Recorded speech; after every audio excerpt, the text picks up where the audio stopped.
Hello everyone, good morning সবাইকে। কেমন আছো সবাই? যা গরম পড়েছে সকাল সকাল। এখন বাজছে 9:30 আর এখন আমি ঘুম থেকে উঠছি। হ্যাঁ, মায়ের বাড়ি আসলে একটু আমার দেরি হয়েই যায়। যাই হোক, এই গাছগুলো হচ্ছে আমার মায়ের শখের নিজের হাতে বানানো ছোট্ট একটা বাগান বলতে পারো। দেখো গাছে কত লেবু হয়েছে। এই গাছের একটা ডালও যদি কেউ কাটে আমার মায়ের চোখ দিয়ে অঝরে জল পড়তে থাকে। আর ওগুলো ছিল পান গাছ।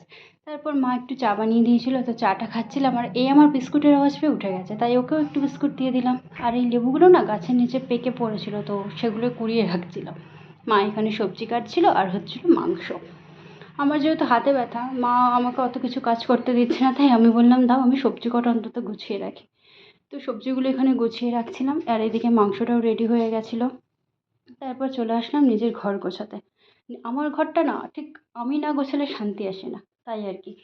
তারপর সন্ধ্যাবেলায় পুচকুটা এসেছিলো, ওর সাথে একটু খেলা করছিলাম, ওকে মাথা দেখাতে বললে ও কন্টিনিউ মাথা নাড়াতেই থাকে। তারপরে আসলো মুষলধারে বৃষ্টি।